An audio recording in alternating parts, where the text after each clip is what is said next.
নমস্কার, গল্প ক্যানভাসে আপনাদের সকলকে স্বাগত জানাই।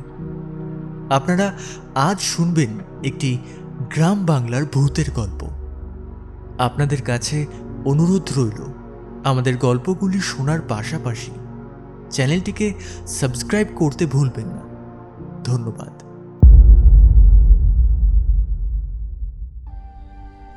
ওগো ওগো কথা বলো। কলাইয়ের জ্ঞান ফেরে।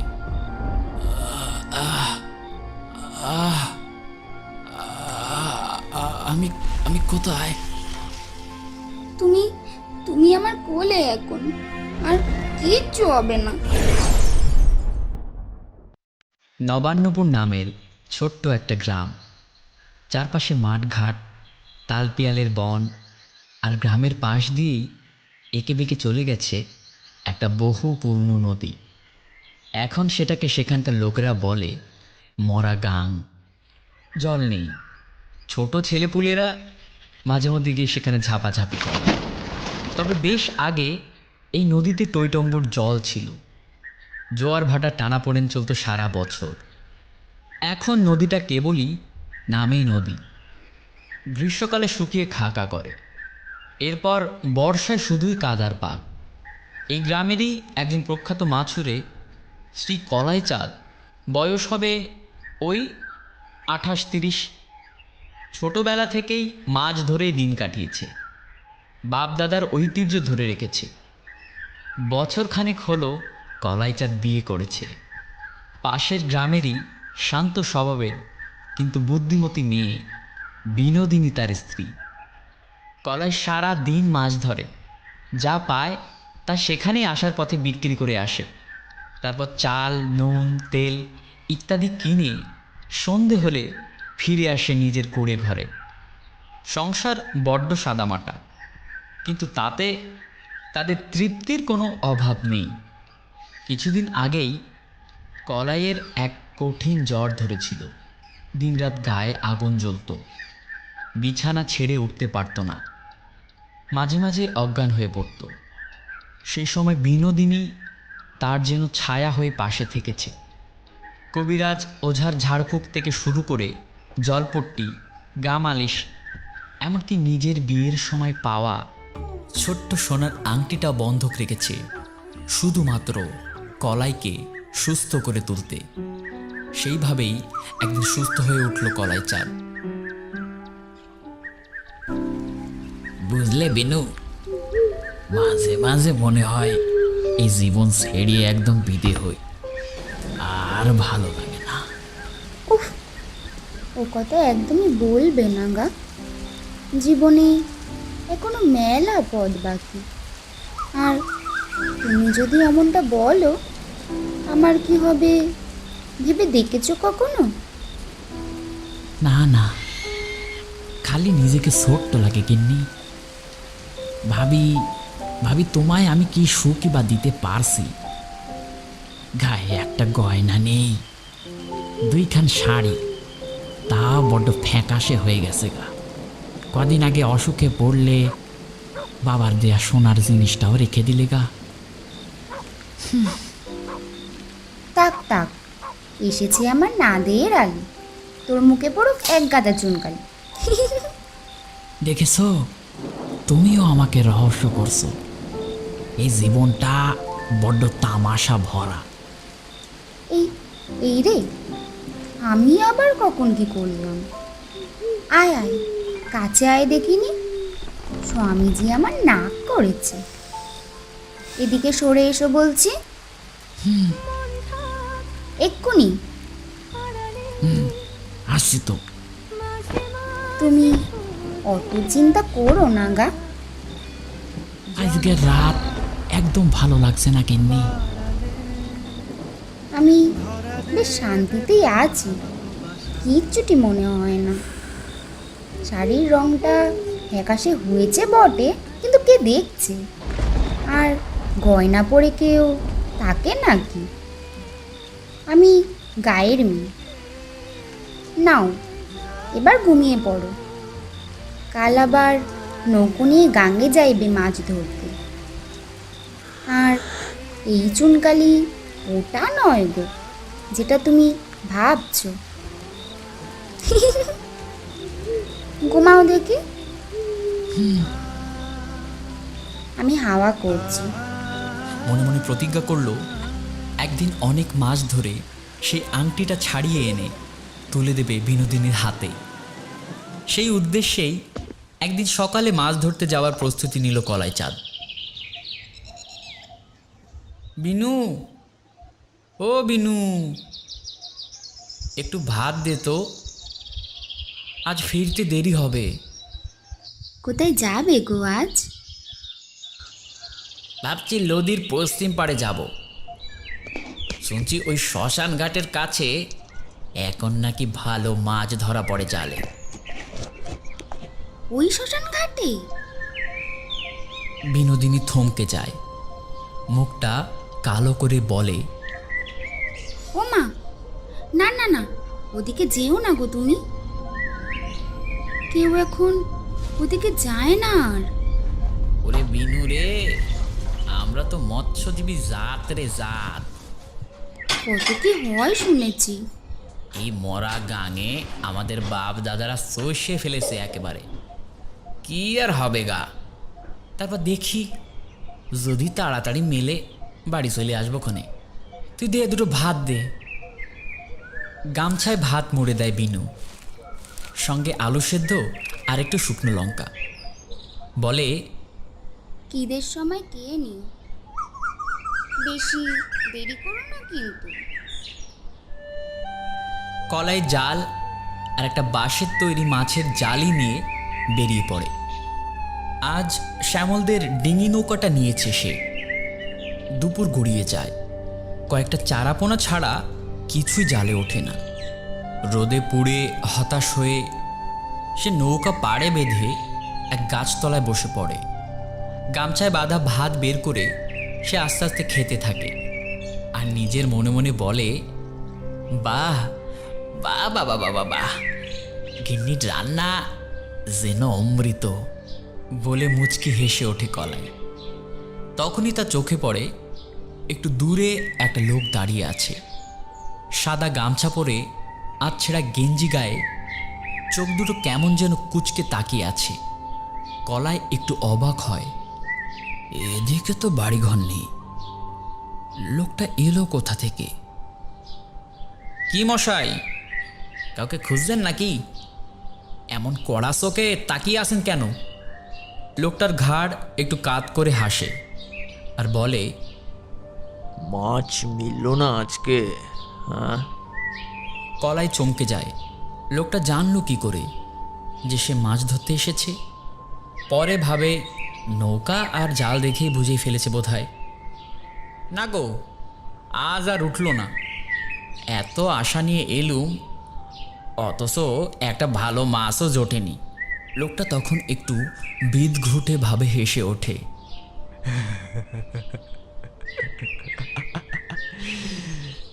মাছ আছে, আছে গো, আছে, অনেক মাছ আছে। মস্করা কইরো না তুমি। কই, জাল ফেলে ফেলে হাত একদম ব্যথা হয়ে গেল, কিন্তু কিছুই তো উঠছে না। আছে আছে, রুই, কাতলা, ইলিশ সবই আছে। আমাকে সঙ্গে নিয়ে চলো, আমি দেখাবো কোথায় ফেলা যায় জাল। কলাই দ্বিধায় পড়ে যায়। সন্ধে নামছে, গিন্নিকে কথা দিয়েছিল শ্মশান ঘাটের দিকে যাবে না। তবু মনে হয় এত খাটাখাটনি, নৌকো চেয়ে এনে যদি আজ ফাঁকা হাতে বাড়ি ফিরতে হয়, তাই লোকটার কথা রাখতে রাজি হয়ে যায় কলাই চাঁদ। আচ্ছা চলো তবে। দুজন আবার নৌকায় উঠে বসে। লোকটা বৈঠা ধরে। কলাই চাঁদ জাল ফেলতে শুরু করে। ধীরে ধীরে কিছু মাছ জালে উঠতে লাগলো। দুই একবার জালের খেপ দেওয়ার পর জাল তুলতেই দেখা যায় মাছে ভরে গেছে। ঝিলিক দিচ্ছে রূপালি ইলিশ। এই তো ধরা পড়েছে। কত মাছ! আজকে গিন্নি যা খুশি হবে আমার উপর। ভীষণ আনন্দে চেঁচিয়ে ওঠে কলাই চাঁদ।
নৌকা শ্মশান ঘাটের একদম কাছে চলে এসেছে।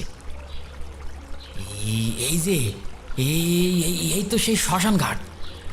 সন্ধ্যা হয়ে এলো, এবার ফিরি। গিন্নিকে কথা দিয়েছিলুম নৌকা পেছনে ফেরাবো তুমি। হংরা তখন হেসে বলে, আর একটু থাকো, দেখো কত মাছ উঠেছে। ওই ওই দেখো, এদিকে কেউ আসে না তো, তাই জাল ফেলা হয় না। হঠাৎ হংরার গলা একটু ভিন্ন রকম লাগে কলাইয়ের কানে। হাসির ভেতর যেন একটা হাড় হিম করা ঠান্ডা। কলাই অবচেতনেই হাত পা শক্ত করে ধরে। নৌকার নিচে জল কেমন গড়গড় করে বয়ে যাচ্ছে, আর দূরে কোথাও একটা শিয়ালের ডাক।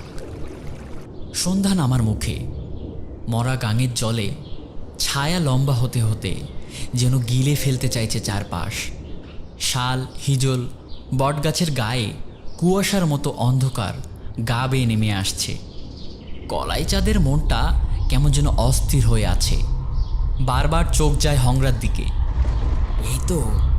এই তো হয়ে গেল, এখন চলি ভাই, আজ অনেক হয়েছে, আর মাছ চাই নেবো। গিন্নিকেও কথা দিয়েছিল আমি ওই শ্মশান ঘাটের দিকে যাব না। হংরা ঠান্ডা গলায় বলে, ওই তো আমার বাড়ি, একটুখানি গেলে কি হয়? আরে এত মাছ ধরলি একটু না খেয়ে যাবে নাকি? চলো চলো, মাছ পোড়াবো আর গরম গরম খাবে। কলাই দ্বিধায় পড়ে যায়। না ভাই, ওদিকে বড্ড অস্বস্তি লাগে। ওখানে একসময় শুনতাম অশুভ আত্মার ঘোরাফেরা করে। তোমাদের কুটিরটাও তো এখন ধ্বংসস্তূপ প্রায়। তুই কি ভাবছিস আমি ভূত? আমি তোদেরই লোক কলাই। নেই নেই, কোনো ভয় নেই। এই কথাটা যেন কেমন করে ঠান্ডা হয়ে গেল বাতাসে। গলার স্বরটা কেমন যেন বদলে গেল হংরার। একটা ভেতর থেকে উঠে আসা গর্জন, একরকম পশু স্বরে ভরপুর। কলাই সজোরে উঠে দাঁড়িয়ে বলে, আগে না ভাই, আমি যেতে পারবো না, আমার অনেক তাড়া আছে। এখন চলো, নৌকা নিয়ে পেছনে ফেরো। হংরা তখন জোরে বৈঠা চালাতে চালাতে বলল, নেই নেই, কোনো ভয় নেই আজ। চলো, একবারই চলো, শেষবারের মতো, তারপর আমি নিজেই তোরে ছেড়ে দিব। হংরার কথায় কেমন একটা টান ছিল, যেন একটা অদ্ভুত আকর্ষণ। মনে হচ্ছে চোখে চোখ রেখে না বলা কোনো শক্তি কলাই চাঁদকে টেনে নিয়ে যাচ্ছে। অনেক না না করেও সে আর না বলতে পারে না। তারপর বেশ খানিকক্ষণ বোঝানোর পর কলাই তার সাথে যেতে রাজি হলো। নৌকাটা ঘাটে এসে থামে। চারিদিকে নিশুতি, কেবল দূরে এক বুনো কুকুরের ডাকে রাতের নিস্তব্ধতা ফেটে যাচ্ছে। বাঁশবাগানের ফাঁকে জোনাকির আলো জ্বলছে নিঃশব্দে, ঠিক যেন কারা ছোট ছোট আগুন হাতে দৌড়াচ্ছে। কুঠিরটার ধ্বংসাবশেষ এখনো দাঁড়িয়ে আছে, ছাউনি উঠে গেছে, দেওয়াল ভেঙে পড়ছে, তবু যেন সেখানে একটা প্রাণ আছে। না, প্রাণ নয়, কিছু যেন জমে আছে, দীর্ঘ অপেক্ষা আর ক্ষুধা। আমরা সামনে একটু এগিয়ে গিয়ে বলে, এখানেই তো ছিল আমার ঘর। মা, ঠাকুমা, ভাইয়ের সাথে ছিলাম। একদিন বন্যায় সব ভেসে গেল। তারপর আমি একা হয়ে গেলাম। সেই থেকে আমি আর মানুষ ছিলাম না। কলাই এবার চমকে যায়। মানে কি কি বলছো তুমি? হংরা ধীরে ধীরে পিছন ফিরে দাঁড়ায়, গলার স্বর কেমন যেন ঘেটে ওঠে, চোখ দুটো রক্তচোখা হয়ে ওঠে। মাছ খেতে আমার খুব ভালো লাগতো, কিন্তু কিন্তু গরিবের ঘরে মাছ কই। তাই আমি মাছ খাইতাম, অন্যের শরীর থেকে, তার রক্ত থেকে, তার মাংস থেকে। তখনই ঝড় শুরু হয়। বাতাসে পাতার ফিসফিস শব্দে মাঝে মাঝে অদৃশ্য কান্না। বাঁশের ঝাড়ে কারা যেন হঠাৎ হেসে উঠছে, একটা বিদঘুটে চিৎকার। কলাই এসব দেখে তখন ঘেমে গেছে, গা কাঁপছে তার। সে ছুটে পালাতে চায়, কিন্তু তার পা যেন মাটিতে আটকে গেছে। তুমি তুমি তার মানে মানুষ না? তখন শুরু হয় এক ভয়াবহ সংঘর্ষ। কলাই প্রাণপণে হাত পা ছুড়ে পালাতে চায়, কিন্তু হংরার শক্তি একটা মানুষের চেয়ে অনেক বেশি। একটা হিংস্র হালকা ধোঁয়া যেন বেরিয়ে আসে হংরার গলা থেকে।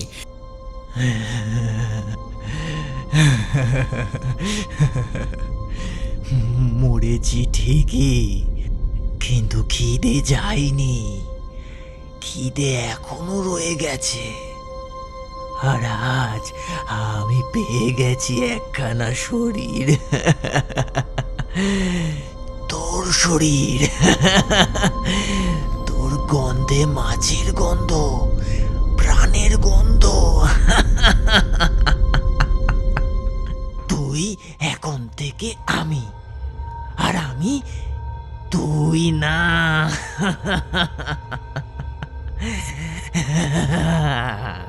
সে ধোয়া পাক খেয়ে জড়িয়ে ধরে কলাইয়ের বুক।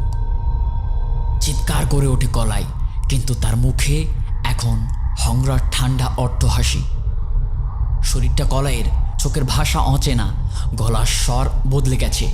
নবান্নপুরে ফিরে যাবে সে, কিন্তু এবার কলাই নয়, হংরা চাঁদ। গভীর রাতের আধার ফুঁড়ে কলাই চাঁদ ফিরল বাড়ি।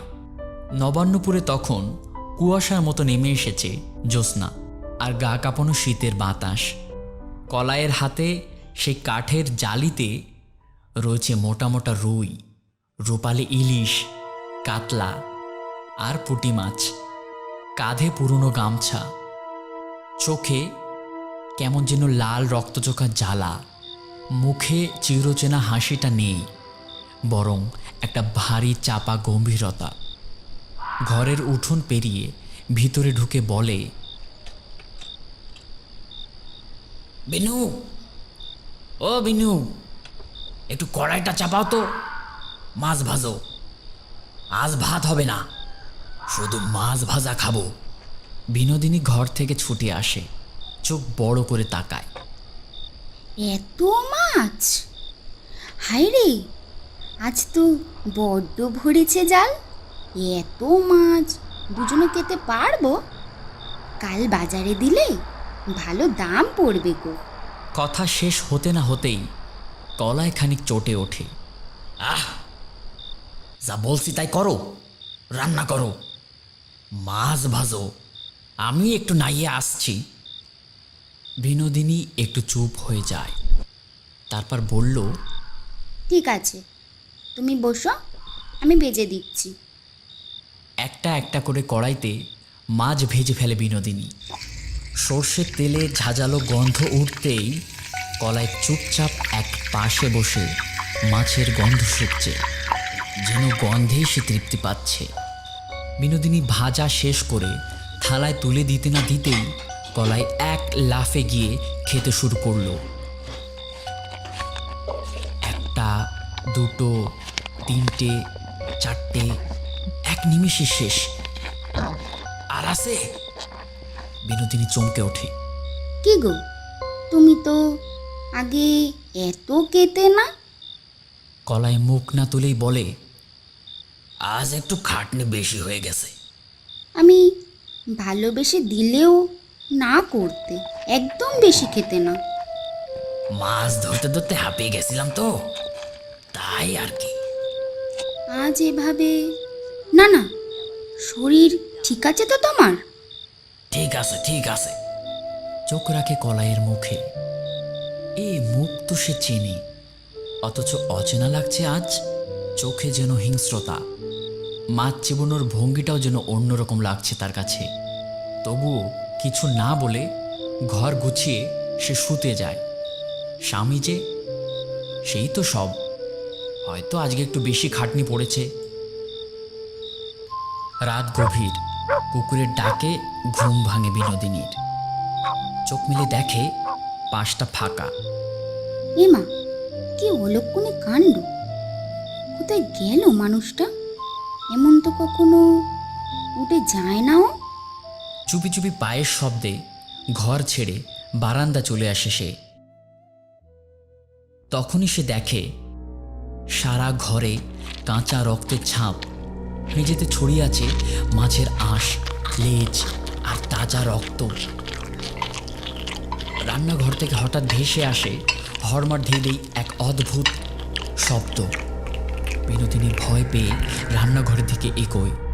দরজার ফাঁক দিয়ে দেখে কলাই নয়, এক অজানা ভয়ঙ্কর ছায়া মাছ খাচ্ছে। এক অদ্ভুত ভঙ্গিতে মাছের কাঁটাগুলো চিবোচ্ছে। তার চোখ মুখ একদম বদলে গেছে। চোখের মণি স্পষ্ট দেখা যাচ্ছে লাল, মুখে রক্ত লাগানো, গড়িয়ে গড়িয়ে পড়ছে জিভের পাশ দিয়ে। এক হাতে কাঁচা মাছ তুলে কামড়ে কামড়ে খাচ্ছে সে পিশাচের ভঙ্গিতে। মাঝে মাঝে হাসছে খিলখিল করে, আর একটা কুফুরে গান গাইছে। রুই কাতলা ইলিশ মাছ, তুই আমার কথা শুনিস? বিনোদিনীর মুখ দিয়ে বেরিয়ে আসে একটা চাপা চিৎকার। হায় ভগবান, এ কি হচ্ছে? সারা ঘর মাছ, আষ্টে রক্ত চেটানো। হায় হায়, ভোলে বাবা, রক্ষা করো, আমাদের রক্ষা করো। এক প্রকার নিজেকে বুঝে সে সেখান থেকে চলে যায়। সেই মুহূর্তে হংরা বা কলাই বুঝে যায় লতিকা সব জেনে ফেলেছে। সে হঠাৎ থেমে যায়, চুপচাপ তাকিয়ে থাকে। ভগবানের নাম করে নিজেকে সামলে নেয়। নিজের চোখের জল গিলে বলে, এবার বুঝতে পারছি আমি সব। পুটিদের বাড়ির উলোটাও না পাজি এক্কেবারে। হায় রে কপাল, সব মাছ কেই নিল রে। এই কথা শুনে হংরা একটু থেমে হালকা হেসে ফেলে।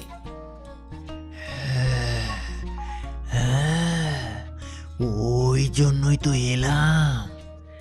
দেখো তো একটু বাকি রাখেনি।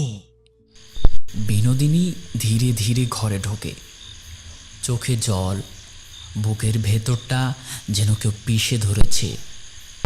তবুও স্বামীর মুখের দিকে তাকিয়ে দাঁত চেপে হাসে। বিনোদিনী নিজেকে সামলে নেয়। কি গো, তুমি এত রাতে উঠে গেলে? আমাকে তো ডাকতে পারতে।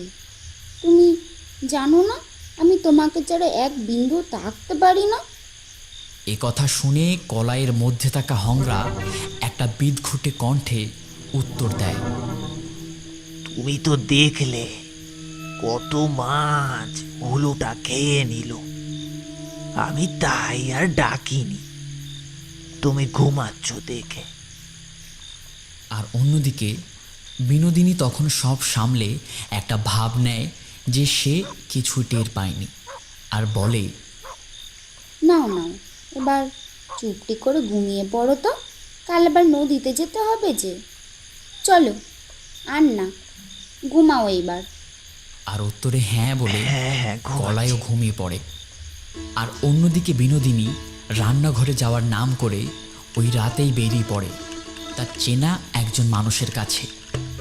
গ্রামের একদম শেষ প্রান্তে বেশ কিছু দূরে একটা বাড়ি আছে শ্রী বটকেশ্বর বাবার কাছে, যিনি কিনা ভূত প্রেত তন্ত্রবিদ্যা নিয়ে সাধনা করে। হেঁটে হেঁটে যেতে বিনোদিনীর প্রায় সকাল হয়ে গেল। ওদিকে বুদ্ধি করে সে ওদের থাকার ঘরটা খিল দিয়ে একেবারে মোটা কাছি দিয়ে বেঁধে ফেলে এখানে এসেছে। হাজার হোক তার স্বামীকে বাঁচাতেই হবে, সেটাই এখন তার বড় কার্য। একটা কুঠির মতো বাড়ি, চারিদিকে গাছগাছালি ভর্তি, লতাপাতা জড়ানো জায়গা। বিনু কাঠের জীর্ণ দরজায় কড়া নাড়ে। এই যে, কেউ কেউ আছেন? হ্যাঁ, দরজা খুলুন বাবা, দয়া করে দরজা খুলুন। বেশ কিছুক্ষণ গলা ফাটিয়ে ডাকতে ডাকতে দরজার অপর দিক থেকে একজন অল্প বয়সী নারী এসে দরজাটা খ্যাঁচ করে খুলে দেয়। বিনোদিনী মিনতি সুরে বলে, আমাকে বাঁচাও বোন, আহা শান্ত হও তুমি, আমি বড় বিপদে, দয়া করো। আমাকে খুলে বলো সব।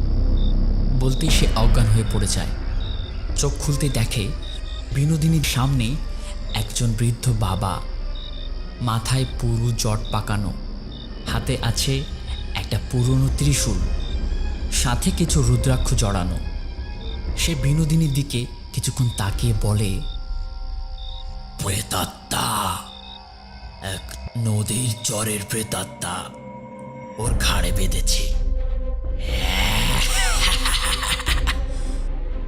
আর এমন কি ছাড়ানো, ওর শান্ত হ মা, আমি আছি তোর সাথে, তোর কোনো ভয় নেই মা। ওরে মা শান্তি, ওকে দুটো মন্ত্রপুত কাল ভৈরবিক বিস্কুট দে। আর দাঁড়িয়ে দাঁড়িয়ে দেখছিস কে, পাগল আমার। ওদিকে হংরার আত্মা সকালে উঠে ছাড় বিছাড়ি করছে। সে ঘরের বাইরে যেতে পারছে না, নিজের শক্তি দিয়ে কলাইকে খুব আঘাত দেওয়ার চেষ্টা করছে। সে দূর থেকে দৌড়ে এসে জোরে জোরে দরজায় আঘাত করছে। এক প্রকার দরজা খুলে যায় আর সে বাইরে বেরিয়ে যায়। ওদিকে বিনোদিনী বলে, বাবা, আমাদের আর দেরি করা ঠিক হবে না বাবা, এখনই বেরিয়ে পড়া যাক। হ্যাঁ মা চল। ওরে শান্তি, ওরে ও শান্তি, আমার মালটা এ ব্যাগটা দে রে, দেরি করিস না আর। হ্যাঁ বাবা দিচ্ছি, এই নাও। চল মা চল, বেরিয়ে পড়ি, আর দাঁড়ানো ঠিক হবে না। ওদিকে বিনোদিনী আর বাবা কিছুক্ষণ হেঁটে তারপর মূল রাস্তায় চলে এলে একটা জুড়ি গাড়িতে উঠে নবান্নপুর যাওয়ার উদ্দেশ্যে রওনা হলো। ওদিকে হংরা দাপিয়ে বেড়াচ্ছে সারা বাড়ি। ওর শুধু মাছ চাই, কাঁচা বা ভাজা মাছ। এক প্রকার নিজের বাড়ি থেকে বেরোতেই পাশে পুটিদের বাড়ি। পুটির দিদিমা তখন মাছ ভাজছে।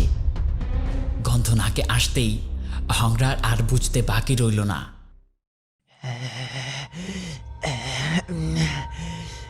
হেঁটে যেতেই কিছু দূর কি গন্ধ! কতদিন কতদিন পরে শুটকি মাছের স্বাদ পাবো আমি।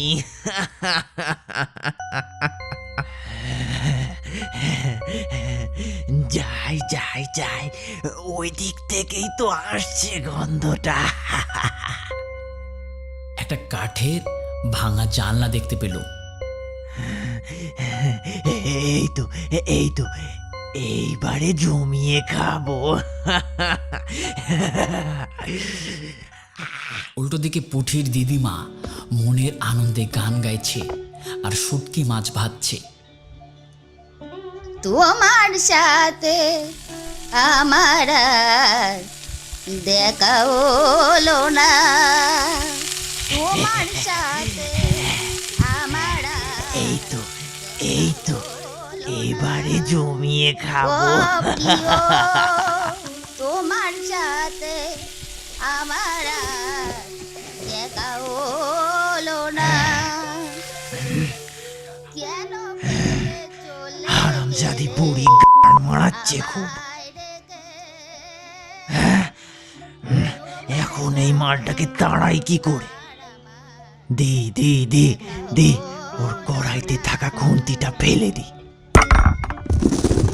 এই এই এই, কি যে হয়েছে আজকাল? গেল গেল গেল, আমার কুন্তিটা নোংরা হয়ে গেল রে। হায় ভগবান, আবার কুয়োর ধারে যেতে হইবে। বুড়ো বয়সে আর পারিলা বাপু। ওরে পুটি, তোর মাকে নিয়ে গেছে, এবার আমাকেও না নিয়ে যায় রে ভগবান। এই বলে বুড়ি খুন্তিটা নিয়ে বেরিয়ে যায় বাইরে কুয়োর ধারে। আর অন্যদিকে জানলা ভেঙে হংরা ভেতরে ঢুকে যায় আর এক পিশাচ রূপে মাছ ভাজা খেতে লাগলো। কলাইয়ের চেহারার পরিবর্তন হয়ে গেছে এতক্ষণ। সে বিশাল শব্দ করে মনের আনন্দে মাছ ভাজা অর্থাৎ শুটকি মাছ খাচ্ছে। ওদিকে পুটি এসব বুঝতে পেরে এসে দেখে, আর নিজের স্বচক্ষে এই ঘটনা দেখে সে চিৎকার করে ওঠে।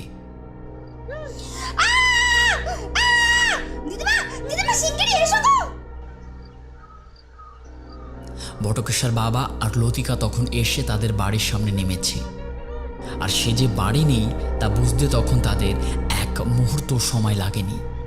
বুড়ি চিৎকার করে ফাটিয়ে দিচ্ছে, মুখ পোড়া হারামজাদা, হাত কুড়োর বেটা, আমার ছুটকি খেয়ে নিলি। এই নে খা জাটার বাড়ি, নে শালা। বিনোদিনী সজোরে দৌড়ে গিয়ে বুড়িকে বলে, এ কি মারছো কেন? মেরো না গো বুড়িমা, ওকে ওকে মেরো না, ওর কোনো দোষ নেই। বাবা, ওর কোনো ক্ষতি হবে না তো? দাঁড়া মা দাঁড়া, একটু শান্ত হ তুই আগে। ওদিকে বুড়ির ঝাঁটার বাড়ি খেয়ে হংরাও একটু ভয় পেয়েছিল। বাবা হঠাৎ করে একটা মন্ত্র পড়ে আর তার সাথে কি একটা গুঁড়ো ওর দিকে ছুঁড়ে মারে। হংরা চোখ জ্বলছে তখন। কে দিলি তুই শালা বুড়ো? হ্যাঁ, কি দিলি?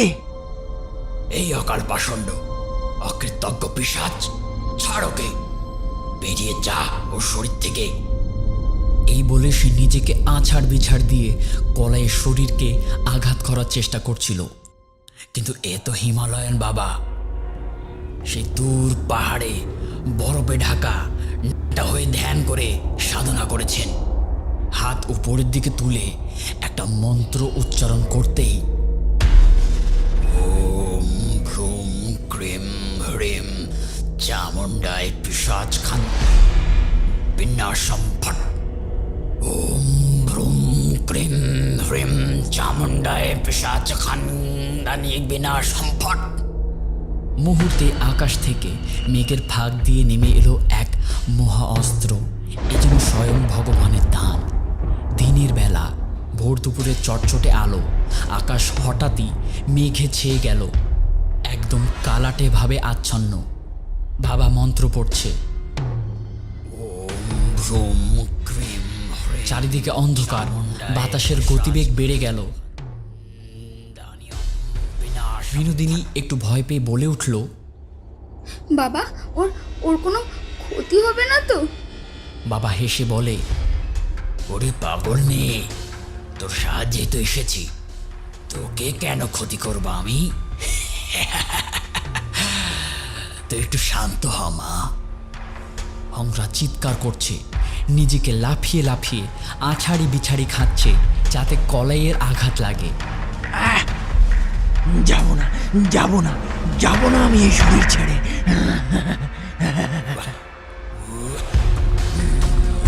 বল বল বল, কি দিলি শালা, বল। নিমেষে সেই ঈশ্বর প্রদত্ত অস্ত্র দিয়ে উড়ে গিয়ে আঘাত করল কলাইয়ের শরীরে। কোটির দিদিমা ভয়ে দাঁত কেলিয়ে ফ্যালফাল করে এসব কাণ্ড দেখে মুড়ো ঝাঁটাটা একেবারে ফেলে দিয়ে পালায়। ওরে বাপ রে বাপ, কি কাণ্ড কি কাণ্ড! কৃষ্ণ কৃষ্ণ কৃষ্ণ, বাঁচাও বাঁচাও, আমাকে বাঁচাও! মরুক গে ওরা, মরুক গে, আমি ঘরে যাই, মে গো মে। চারিদিক এখন শান্ত। হংরার প্রেতাত্মা এখন পাশেই বন্দী, নড়ছে না, চড়ছে না। বাবা হঠাৎ বলে, ওরে ওরে, আমরা তোদের নিয়ে হাতের মুঠোয় খেলা করি রে পাগলা। তোকে বার করতে আবার আমার বাধা লাগে নাকি দড়ি দি? পাগল একটা। ভণ্ড সাধু সাজে, কিছু পয়সার কাঙাল এমন করতে পারে কেবল। আয় আয়, চল তোকে মুক্তি দি। বিনোদিনী তখন ছুটে গিয়ে ওর স্বামীকে জড়িয়ে ধরে, কেঁদে ওঠে। ওগো ওগো, কথা বলো। কলাইয়ের জ্ঞান ফেরে।